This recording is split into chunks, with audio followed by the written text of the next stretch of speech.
เคครับเรามาเช็คในส่วนของเครื่องเชื่อมในขั้นตอนที่3นะครับอันนี้ก็ขอย้อนคลิปนิดนึงนะครับเพราะว่าอยากจะทำคลิปให้จบเป็นตอนไปนะครับเริ่มต้นกันหน่อยนะครับเริ่มต้นก็คือเครื่องนี้มาในอาการที่เปิดติดแต่เชื่อมไม่ได้นะครับในขั้นตอนแรกนี่ผมก็ตรวจเช็คเจ้าตัวเมนบอร์ดนะครับก็พบว่า IIF เสียนะครับเสียเรือเขาช็อตไป1ตัวแต่เราก็เปลี่ยนทั้งหมดเลยนะครับจากนั้นก็ทดสอบเรียบร้อยบอร์ดบนใช้งานได้นะครับในขั้นตอนที่2นะครับสเต็ปที่2นะเราก็มาตรวจสอบชุดเอาต์พุตครับชุดเอาต์พุตนี่ก็จะประกอบไปด้วยตั้งแต่หม้อแปลงนะครับหม้อแปลงลงมาตามสายนี้นะสายแดงสายดำตัวนี้หม้อแปลงแล้วก็มาที่ไดโอดเอาต์พุตนะครับแล้วก็ส่งไปหน้าเครื่องตรงนี้เราก็เจอปัญหาในส่วนของหม้อแปลงช็อตไป1ตัวนะครับหม้อแปลงช็อตไป1ตัวซึ่งอาจจะเป็นคลิปที่2หรือว่าตอนที่2ไปนะครับแล้วก็ตรวจสอบเรียบร้อยแล้วนะครับแล้วก็มาขั้นตอนสุดท้ายครับขั้นตอนที่3คราวนี้ขั้นตอนที่3ก็คือจะเป็นขั้นตอนที่เราจะตรวจสอบเรื่องของระบบติ๊กนะครับหรือว่าระบบเจ้าตัวอาร์กอนหรือว่าตัวแรงสูงตัวเนี้ยว่าทำงานได้ไหมเวลาทำงานเนี่ยเขาจะมีเสาอาร์กของเขาอยู่ตรงนี้ก็จะกระโดดเหมือนหน้าสัมผัสหน้าเขี้ยวหัวเทียนนะครับจะเป็นไฟแรงสูงกระโดดออกไปนะครับแล้วก็เพิ่มแรงดันที่หน้าเครื่องเพิ่มกระแสหน้าเครื่องออกไปนะครับตรงนี้ขอย้ำว่าถ้าระบบติ๊กทำงานสมบูรณ์นี่เขาจะไม่ใช้มิเตอร์ในการตรวจซ่อมในการตรวจเช็คนะครับเขาก็จะดูแค่ถ้าเสาตัวนี้อาร์กก็ค่อนข้างจะสมบูรณ์ว่ามันทำงานได้ประมาณนี้นะครับอย่างมากก็ใช้หลอดไฟบางทีผมใช้หลอดไฟครับหลอดไฟนี่ขาดไปเลยไม่ขาดไปเลยข้างในก็มีเพราะว่ากระแสสูงมากนะครับก็ใช้มิเตอร์ไม่ได้นะครับไม่แนะนำให้ใช้หรือว่าถ้าใครอยากเปลี่ยนมิเตอร์ใหม่ก็โอเคลองดูคราวนี้เรามาเริ่มขั้นตอนการเช็คระบบติ๊กนะครับระบบติ๊กเนี่ยเราก็จะเริ่มจากเครื่องทั้งหมดทำงานได้สมบูรณ์แล้วมีแรงดันออกไปที่หน้าเครื่องถ้าเอาเครื่องนี้ไปเชื่อมตอนนี้เชื่อม MMA ธรรมดาก็สามารถเชื่อมได้กระแสสูงแรงดันสูงก็ได้ตามปกติทุกอย่างนะครับแล้วระบบติ๊กเขาเริ่มทำงานยังไงก็จากสายสีดำสีแดงตรงนี้เป็นไฟแรงสูงตรงนี้นะครับวิ่งลงมาที่บอร์ดติ๊กข้างล่างซึ่งบอร์ดติ๊กข้างล่างนี่หรือบอร์ดไฮโวลต์ข้างล่างก็จะมีส่วนของภาคใหญ่ไฟชุด300แล้วก็ชุดแรงสูงอยู่ตรงนี้ก็จะเป็นชุดนี้ครับชุดนี้นะพอไฟวิ่งมานะครับพอไฟวิ่งมาเสร็จเนี่ยเขาก็จะเข้าที่หม้อแปลงแต่เขายังเข้าหม้อแปลงไม่ได้นะครับเพราะว่าในตัวหม้อแปลงจะมีรีเลย์อยู่1ตัวรีเลย์ที่เปิดปิดให้ระบบติ๊กทำงานนะครับถ้าระบบติ๊กจะทำงานได้นี่ก็เขาก็จะมีไฟจากหน้าเครื่องตรงนี้ไฟจากเวลากดปื๊ดออกมานี่ไฟตรงนี้ประมาณ40โวลต์จากหน้าเครื่องครับจะวิ่งลงไปที่วงจรรีเลย์เปิดรีเลย์ให้ทำงานครับพอไฟสูงเข้าไปในส่วนของแรงดันในส่วนของสวิตชิ่งตัวนี้ติ๊กเขาก็ทำงานอาร์คได้เลยครับเขาไม่ได้มีเงื่อนไขอะไรมากนะครับแต่ว่าก่อนที่เขาจะอาร์คได้นี่เขาก็จะต้องใช้เจ้าตัวสวิตช์หน้าเครื่องนะครับนี่สวิตช์ตัวนี้นะสวิตช์หน้าเครื่องสวิตช์ตัวนี้ก็จะต่ออยู่ที่ขา8ของ SG สามารถ25นะครับเนี่ยต่อดึงลงกาวไปเวลาเรากดสวิตช์ปั๊บเขาก็จะยกเลิกการดึงกาวสีแดงๆตัวนี้ไอ8โวลต์4.8โวลต์ตรงนี้ครับไม่ให้ลงกาวพอไม่ให้ลงกาวเสร็จระบบนี้ก็ทำงานครับพันตรงนี้ก็ทำงานก็ส่งแรงดันมานะครับคราวนี้เรามาทดสอบกันครับ1เราทดสอบในส่วนของเมนบอร์ดด้านบนแล้วก็ระบบตรงนี้ก่อนว่าไฟมันลงไปที่ติ๊กไหมถ้าติดตามคลิปอย่างต่อเนื่องเราก็ทดสอบแล้วนะอันนี้เราเริ่มต้นใหม่นิดนึงนะครับคราวนี้เรียบร้อยแล้วนะเปิดนะครับเปิดแล้วนะถ้าเป็นระบบติ๊กเวลาเปิดเครื่องชุดยังจะไม่ทำงานชุดนี้จะยังไม่ทำงานครับยังไม่ทำงานเลยนะเราตรวจสอบได้ครับลองดูนะตรงนี้จะได้อยู่ที่25โวลต์25โวลต์นะครับเมื่อไหร่ที่ผมกดให้ติ๊กทำงานนะเรากดให้ติ๊กทำงานไฟ25โวลต์ก็จะเหลืออยู่ประมาณ20โวลต์กับ5โวลต์เนี่ยครับประมาณ13ถึง14โวลต์แล้วไฟก็ออกตรงนี้ออกนะครับไฟออกนะนี่เวลาเรากดติ๊กครับพันทำงานแล้วนะโอเคไฟติ๊กทำงานได้ตรงนี้นะสายนี้ทำงานได้นะปิดก่อนจากนั้นครับผมก็จะเอาไฟเข้าไปในระบบติ๊กตรงนี้นะสายสีแดงสีดำตรงนี้นะครับเขาก็จะวิ่งลงไปที่บอร์ดข้างล่างบอร์ดติ๊กตรงนี้นะครับเนี่ยบอร์ดติ๊กข้างล่างตรงนี้นะเนี่ยประมาณนี้นะครับวิ่งลงไปข้างล่างอาจจะมองไม่เห็นรีเลย์นะก็เปิดรีเลย์ให้ทำงานเท่านั้นเองนะครับลองดูจะทำงานได้ไหม ต้องขออนุญาตเปลี่ยนมุมกล้องหน่อยมุมกล้องเรียบร้อยนะครับส่วนที่เราจะต้องดูนะครับแล้วก็เห็นด้วยตาเราเลยตรงนี้ก็คือไอตัวหัวอาร์คนะครับผมเรียกไม่ถูกว่าชื่ออะไรนะเป็นเสา2 เสาไฟสูงช็อคกระโดดตรงนี้ครับถ้าติ๊กทำงานได้เขายิงเป็นไฟแลบปี๊ดขึ้นมานะครับลองดูนะผมจะกดให้ติ๊กทำงานการกดให้ติ๊กทำงานนี่เราจะดูเสียงเราจะฟังเสียงโซลินอยด์ทำงานนะครับลองดูนะ3 2 1โซลินอยด์ทำงานนะครับโซลินอยด์ทำงานนะมีรีเลย์ทำงานด้วยแต่ระบบอาร์คไม่อาร์คเนี่ยระบบอาร์คไม่อาร์คนะเกิดอะไรขึ้นครับระบบอาร์คไม่อาร์ค1นะครับเราต้องตรวจดูรีเลย์เจ้าตัวสีน้ำเงินตัวนี้นะครับตอนนี้เราแน่ใจว่าไฟลงมาแล้วนะครับตรวจดูรีเลย์ตัวนี้ดูรีเลย์ตัวนี้นะดูรีเลย์ว่าตัวนี้รีเลย์ตัวนี้พังไหมมีการสั่งงานไหมนี่คือคำสั่งของรีเลย์นะครับไอแดงไอดำตัวนี้เขาจะเปิดให้วงจรรีเลย์ทำงานถ้ารีเลย์ทำงานแล้วไฟเข้าระบบติ๊กแล้วทำไมไม่ออกเดี๋ยวเราค่อยพิจารณากันอีกทีนึงนะครับโอเค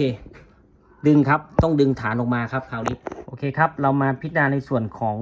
วงจรติ๊กกันนะครับก็ตรงนี้ก็จะมีอะไรบ้างเจ้าแผงนี้เดิมๆเลยนะครับก็จะมีชุดไฟ300ซึ่งเป็นคาปาซิเตอร์ตัวนี้นะครับชุดนี้นะแล้วก็เป็นชุดนี้นะครับรีเลย์ชุดนี้แล้วก็ดีเคาซิ่งนะครับแล้วก็ตรงนี้นะครับตรงนี้ต่อไดโอดบิดนะแล้วก็มี NTC นะครับเท่านี้นะครับเท่านี้นะชุดของเขาจริงๆจะอยู่เท่านี้ถ้าเป็นบอร์ด300ทั่วไปประมาณนี้ครับประมาณนี้นะก็บอร์ดจริงๆเขาที่ไม่มีระบบติ๊กนะครับที่ผมใช้ประจำนะก็จะอย่างนี้นะครับอันนี้ก็จะเพิ่มรีเลย์เข้ามาประมาณนี้ไม่ต่างกันเลยนะเนี่ยประมาณนี้นะครับลองดูนะเปรียบเทียบกันดูเนี่ยผมก็จะมีคาร์เปเตอร์3-4 ตัวเหมือนกันแต่ถอดออกนะครับแล้วก็มีไดโอดบิดเนี่ยผมใช้แผงนี้ทำงานเนาะก็เนี่ยประมาณนี้ครับเท่านี้ครับแต่ถ้าระบบติ๊กเขาจะเพิ่มส่วนนี้ขึ้นมารีเลย์ตัวนี้เพิ่มนี้ขึ้นมาแล้วมีอะไรบ้างคราวนี้ผมไปดูนิดนึงส่วนที่เป็นระบบติ๊กจริงๆนะครับหรือว่าระบบอาร์กอนระบบไฟแรงสูงเนี่ยก็จะอยู่ตรงนี้ครับตรงนี้นะตัดตอนมาตรงนี้ครับตรงนี้เลยสี่เหลี่ยมตรงนี้นะครับสี่เหลี่ยมตรงนี้เนี่ยตัดเอามือนี้ออกไปเอานี้ออกไปเนี่ยแค่นี้ครับประมาณนี้นะนี่คือระบบติ๊กจริงๆนะไฟบวกไฟลบนะครับจริงๆแล้วไม่ใช่ไฟบวกไฟลบนะไอสายดำสายแดงที่เข้ามาเนี่ยจะเป็นไฟกระแสสลับนะครับเป็นสัญญาณไฟกระแสสลับแต่ต้นกำเนิดจริงๆเป็นไฟกระแสตรงแต่เขาสวิตชิ่งแรงดันนะครับสวิตชิ่งแรงออนออฟมันก็เลยเหมือนเป็นไฟกระแสสลับนะครับก็ผ่านคาปาซิเตอร์มาตัวแดงๆ3 ตัวนะครับตัวนี้นะตัวนี้เนี่ยก็ผ่านมาตัวแดงๆ3 ตัวนี้นะครับแล้วต้นทางมาจากไหนต้นทางก็มาจากไฟ300ไอ้ตัวนี้ไอ้ไฟ300ตัวนี้วิ่งเข้ามาชุดนี้ก็สวิตชิ่งครับสวิตช์แล้วก็ผ่านสวิตชิ่งด้วยความเร็วสูงครับเปิดปิดออนออฟไฟก็กระโดดข้ามผ่านไอตัวสีแดงๆตัวนี้ก็กลายลงมาเป็นไฟกระแสสลับโดยปริยายประมาณนั้นนะครับเมื่อเป็นไฟกระแสสลับนะครับก็จะมาตรงนี้นะครับมาตรงนี้นะแต่ยังเข้าหม้อแปลงตรงนี้ไม่ได้ถ้าต่อตรงๆเลยถ้ามีไฟเข้ามาปั๊บหม้อแปลงตัวนี้ก็ทำงานก็อาร์คทันทีเลยครับถ้าระบบไม่พังอะไรก็อาร์คปื๊ดไปเลยแต่เนี่ยเขาใช้รีเลย์มาคุมอยู่เอารีเลย์มาเปิดมาปิดเท่านั้นเองก็เราจะเปิดปิดได้อย่างไรก็สั่งจากหน้าเครื่องมาอีกทีนึงประมาณนี้นะครับไฟก็จะเข้ามานะครับเข้ามา2 ขั้วนี้ขั้วหนึ่งก็ครบวงจรประมาณกราวนั่นเองเป็นกราวเป็นลบอะไรว่านไปอีกขั้วหนึ่งก็จะผ่านสีแดงๆตัวนี้นะครับสีแดงๆตัวนี้แล้วก็ผ่านหม้อแปลงนะครับก่อนเข้าซีเข้าหม้อแปลงอะไรประมาณนี้ส่วนตัวนี้ก็เป็นตัวหน้าที่เปิดรีเลย์นะครับไฟประมาณสัก30 กว่าโวลต์นะครับ40 โวลต์ก็ลดแรงดันลดกระแสลงไปให้เปิดรีเลย์24 โวลต์ได้แล้วก็ชุดไฮโวลต์ชุดนี้ครับชุดไฮโวลต์ชุดนี้เป็นวงจร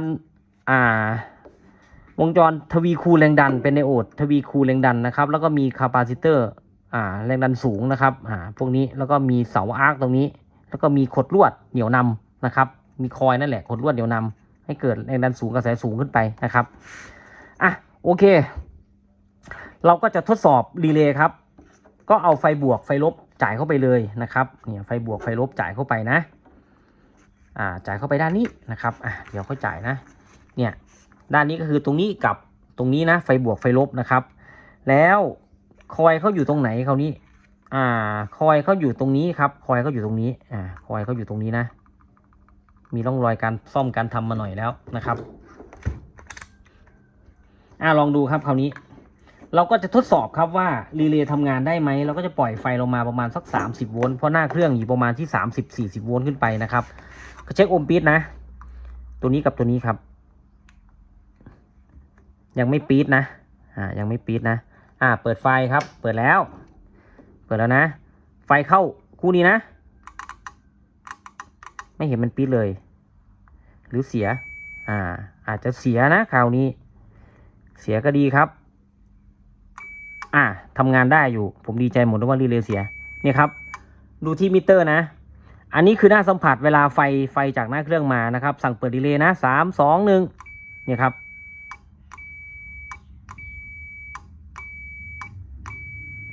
ทำงานได้นะครับทำงานได้แล้วเราจะดูส่วนไหนต่อส่วนแรกๆหลักๆก็เราพิจารณาคือรีเลย์2เราพิจารณาระยะห่างของหัวอาร์คตรงนี้ครับก็ประมาณ1มิลประมาณบัตรเครดิตอันนี้ก็ปกติน่าจะปกติอยู่แล้วก็ส่วนที่3ครับที่ต้องพิจารณาไอซีแดงๆตัวนี้ครับไอซีแดงๆตัวนี้ถ้าเกิดเสื่อมค่าลดค่าลงไปนี่ไฟก็วิ่งเข้าวงจรไม่ได้เต็มที่ครับเขาก็จะเป็นลักษณะเดี๋ยวผมขออนุญาตเขียนให้ดูก่อนโอเคครับได้กระดาษแล้วมาดูวงจรกันนะครับวงจรจะเริ่มจากจุดนี้ครับคอนเนคเตอร์จุดนี้นะแดงกับดำนะเขียนตามชาวบ้านชาวเมืองเขาอย่างนี้แหละอันนี้เป็นแดงแล้วกันสมมุติอันนี้เป็นดำนะครับแดงกับดำนะจุดต่อตรงนี้เขาจะผ่านรีเลย์1ตัวสมมุติผมก็ให้ผ่านรีเลย์แล้วกันรีเลย์ก็ทำหน้าที่เป็นสวิตช์ครับสวิตช์ก็อย่างนี้แหละเราก็เขียนง่ายๆอย่างนี้นี่ครับเป็นรีเลย์นะจากนั้นครับเขาจะวิ่งผ่านคาปาซิเตอร์1ตัวนะครับวิ่งผ่านคาปาซิเตอร์1ตัวก่อนอย่างนี้เลยนะครับวิ่งผ่านอย่างนี้นะแล้วก็เข้าที่หม้อแปลงครับหม้อแปลงก็จะขดอย่างนี้สัญลักษณ์ของเขาเข้าขดอย่างนี้นะครับประมาณนี้ออกไปไหนครับเข้าตรงนี้นะออกไปไหนครับออกมานี่เลยออกมาไอ้ดำๆนี่แหละครบวงจรครับเท่านี้เองนะครับส่วนของตัวนี้ด้านนี้ครับสมมุติด้านนี้เราก็ต่อออกไปครับเขาก็ต่อไปวงจรไฮโวลต์ตรงนี้ไปนะครับทำไฮโวลต์ไปเนี่ยประมาณนี้เนี่ยหลักการมีเท่านี้ครับเพราะฉะนั้น C ตัวนี้ถ้า C ตัวนี้มีปัญหาไฟที่จะวิ่งมา 100% เนี่ยอาจจะได้แค่50ครับสมมุติ 50% ไฟมันตกลงไปแล้ว50แล้วนะครับมันไอตัวอาร์คมันก็ไม่อาร์คแล้วครับคราวนี้ไอตัวอาร์คก็ไม่อาร์คแล้วหรือเสาอาร์คระยะห่างเกินไปก็ไม่อาร์คครับก็จะอยู่ประมาณสักบัตรเครดิตนะครับบัตรเครดิตนะอันนี้ก็น่าจะประมาณบัตรเครดิตแหละน่าจะได้อยู่นะครับยังไม่ได้ไปแตะต้องอะไรของเขาก็โอเคเดี๋ยวเราพิจารณา C ตัวนี้นะครับ C ตัวนี้นะก็ลองเปลี่ยนดูครับเปลี่ยน C ตัวนี้ดูเอา C ตัวนี้ออกมาวัดค่านะครับว่าเป็นค่าเท่าไหร่นะอันนี้ผมวงเล็บผมไปถามเพื่อนมาเพื่อนบอกว่าถ้าไฟไม่แรงถ้ามันอาร์คบ้างหรือไม่อาร์คบ้างนะครับนิดๆหน่อยๆไฟนิดๆนะครับให้มาดูตัวนี้เลยเป็นตัวแรกก่อนครับจากนั้นก็เช็ค R เช็ค C แถวเนี้ยหรือไม่ก็เป็น C ตัวอย่างนี้นะครับไอ C ตัวนี้ก็ค่อยว่ากันถ้าเปลี่ยนตัวนี้ไม่ได้ก็ลุ้นกันต่อไปครับ R ก็ไม่ขาดนะครับถ้า R ขาดก็ไม่อาร์คเหมือนกันตัวนี้นะครับโอเคผมจะเปลี่ยนตัวนี้นะโอเคครับหลังจากที่ถอดเจ้าตัวคาปาซิเตอร์นะครับ104นะครับ630โวลต์นะครับ104นะค่าเท่าไหร่ก็วัดเลยนะครับตัวเสียนะตัวเสียขึ้นไหมไม่ขึ้นนะครับไม่ขึ้นก็ดีแล้วนะครับดีที่สุดเลยที่ไม่ขึ้นนะถ้าขึ้นนี่ผมก็ปวดหัวเหมือนกันหรืออาจจะค่าไม่ตรงนะครับอาจจะค่าเสื่อมไปค่าแห้งไปนะครับอันนี้เรียบร้อยเลยนะครับดูตัวดีครับตัวดีที่ซื้อมาใหม่นะปึ๊ดเข้าไป104นะครับก็ได้ประมาณ100นะครับ101 102นะครับโอเคก็เดี๋ยวติดตั้งเลยนะครับติดตั้งแล้วเราก็ประกอบให้เรียบร้อยนะครับก็คือคาปาซิเตอร์ตัวนี้นะตัวที่ทำหน้าที่ให้แรงดันให้กระแสเขาครบวงจรนะครับส่งถ่ายแรงดันนะครับประมาณนี้นะครับแล้วก็อะไรอีกก็น่าจะครบแล้วล่ะก็ประกอบได้เลยครับคราวนี้โอเคครับหลังจากที่ประกอบเรียบร้อยแล้วนะครับก็มาทดสอบกันนะครับแต่ว่า เครื่องเชื่อมเครื่องนี้ระบบติ๊กเครื่องนี้นะครับก็จะเหลืออยู่ในส่วนของหม้อแปลงนะครับที่ยังไม่ได้เปลี่ยนนะตัวนี้นะครับก็ไม่เป็นไรเดี๋ยวเราไปทดลองเชื่อมกันดูก่อนนะครับใช้งานได้อยู่2ลูกนะครับคราวนี้เจ้าตัวหลักอาร์คข้างในตรงนี้นะครับถ้าทำงานได้ก็จะกระโดดเลยนะครับลองดูนะ3 2 1นี่ครับใช้งานได้แล้วนะปกติแล้วครับถ้าทำงานลักษณะอย่างนี้นะครับเราก็จะไม่เอามิเตอร์มาวัดที่หน้าเครื่องแล้วนะครับยังไงก็ต้องออกแล้วแหละนะครับเดี๋ยวเราไปทดลองเชื่อมกันเชื่อมไปแบบ MMA ทั่วไปก่อนแล้วก็เชื่อมแบบติ๊กจะเป็นยังไงนะครับโอเคครับเรามาทดลองเชื่อมกันนะครับก็ในส่วนเครื่องหน้าเครื่องนี่จะเป็นระบบติ๊กอย่างเดียวนะครับแต่ถ้าถามว่าเราจะเชื่อมเป็นแบบ MMA จะทำยังไงนะครับก็ง่ายๆครับเราดึงไอ้จุกนี้ออกไม่ให้ติ๊กทำงานเท่านั้นเองนะครับเนี่ยไม่ให้ติ๊กทำงานนะแล้วเราก็ลองเชื่อมดูครับคราวนี้ลองดูนะเริ่มกันเลยนะครับด้วยการเปิดเครื่องนะเปิดเรียบร้อยนะครับตอนนี้ทำงานตามปกตินะอันนี้ผมจะปรับไว้สัก30นะครับแล้วก็กดสวิตช์ตรงนี้นะครับกดตรงนี้ติ๊กจะไม่ทำระบบติ๊กจะไม่ทำงานนะครับแต่ว่าเขาจะปล่อยแรงดันออกมาตามปกติก็จะเป็น MMA นะครับลองดูนะเดี๋ยวโฟกัสไปที่ชิ้นงานนะครับลองดูนะกดแล้วนะครับ3 2 1กดแช่ไปเลยนะนี่ครับเชื่อมได้นะครับไฟไม่แรงมากนะครับประมาณนี้ปล่อยนะครับถ้าปล่อยแล้วก็ปกติครับเนี่ยทำอะไรไม่ได้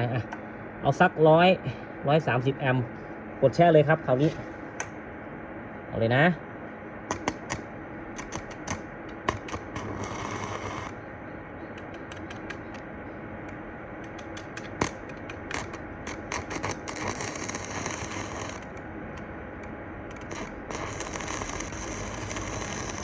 โอเคใช้งานได้นะครับ